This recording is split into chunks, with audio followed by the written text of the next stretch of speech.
যায় আমাদের আশা, এবং নির্যাতিতারা তারাও এসছেন, তাদের পরিবার এসছেন, মৌসুমি এসছেন, টুম্পা এসছেন, মৌসুমি আসতে পারেননি, টুম্পা এসছেন, দুই ভাই এসছেন। আমরা আশা করছি মামলাটা খুব তাড়াতাড়ি উঠবে, কিন্তু খুব তাড়াতাড়ি মামলাটা ওঠাটা বড় কথা নয়, আমরা দেখতে চাই অপরাধীরা আবার জেলের ভেতরে। Thank you.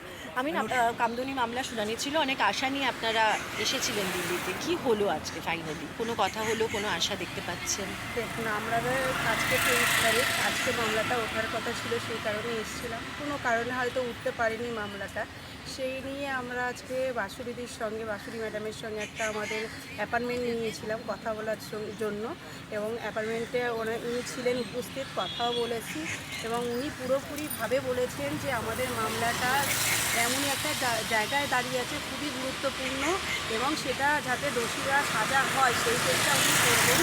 এবং আমরাও খুব আশা করে দিল্লিতে আসছি, বারবার সুপ্রিম কোর্টের দ্বারস্থ হচ্ছে, শুধুমাত্র যারা দোষী তাদের যেন দৃষ্টান্তমূলক সাজা হয়। কারণ আমরা বাংলায় কিন্তু ন্যায় বিচার পাইনি, কারণ বাংলায় দীর্ঘদিন ধরে একের পর এক এই ধর্ষণের মতো ঘটনা ঘটছে, তার কিন্তু কোনো ন্যায় বিচার পাচ্ছি না। সেই জায়গায় দাঁড়িয়ে কামদুনির মামলাটা একটা জঘন্যতম থেকে জঘন্যতম অপরাধ, সেই অপরাধে কিন্তু কামদুনির হাইকোর্টে আমরা যে রায়টা পেয়েছি, যারা দোষী তাদেরকে বেকসুর খালাস করে দিল, এবং ফাঁসির আসামিকেও বেকসুর খালাস করে দিল। সেই কারণে আমরা কোনো রকমভাবে মেনে নিতে পারছি না এই বিষয়।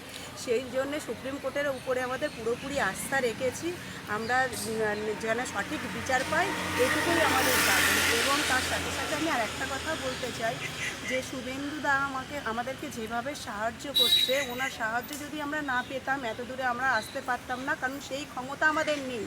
কারণ একটা সুপ্রিম কোর্টের একটা উকিলকে হচ্ছে, সেই উকিলটা যখন মুভ করে তাকে যেভাবে তার টাকাটা দেওয়া হয় 12-13-14 লাখ টাকা, সেই ক্ষমতা সত্যি আমাদের নেই। সেই ক্ষেত্রে উনি যেভাবে আমাদের পাশে দাঁড়িয়েছেন, ওনাকে অসংখ্য ধন্যবাদ আমাদের পাশে দাঁড়ানোর জন্য।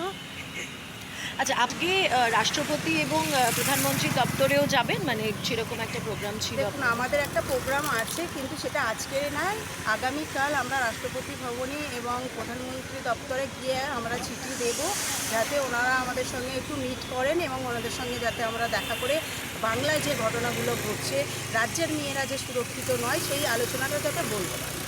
সেটা গতকাল।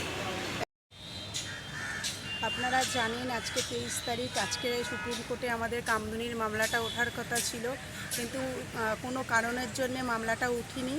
তারপরে আমাদের বাঁশুরি স্বরাজের কাছে একটা অ্যাপয়েন্টমেন্ট নিয়েছি, এবং সেই অ্যাপয়েন্টমেন্টটা 1টার সময় ছিল, ওনার সঙ্গে কথা বললাম এবং কেসের যাবতীয় আলোচনা হলো, এবং যতটুকু আমরা বুঝেছি যে আমাদের কেসটা ঠিক জায়গায় আছে, এবং আমরা সঠিক বিচার পাবো, যেটা আমরা বাংলায় পাইনি।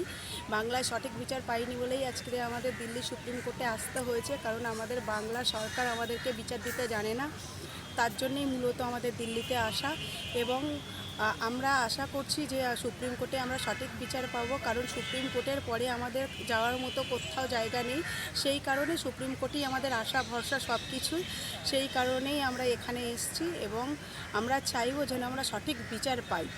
আপনারা জানেন 23শে জুলাই আমার হাজব্যান্ডের উপরে যেভাবে টর্চার শুরু হয়েছে, এবং কন্টিনিউ আমার পরিবারের উপরে যেভাবে হুমকি চলছে, শাসক দলের তাণ্ডব চলছে, তার বিরুদ্ধে আমি আগামীকাল রাষ্ট্রপতি ভবন এবং হচ্ছে প্রধানমন্ত্রী দপ্তরে একটা চিঠি দেব, সেটা গতকাল, এবং যাতে আমাদের সঙ্গে ওনারা একটু দেখা করেন, এবং বাংলায় যেভাবে নারী নির্যাতন হচ্ছে, বাংলার সাধারণ মানুষের উপরে যেভাবে অত্যাচার হচ্ছে, সেই কথাগুলোই মূলত বলার জন্যই চিঠিটা দেওয়া।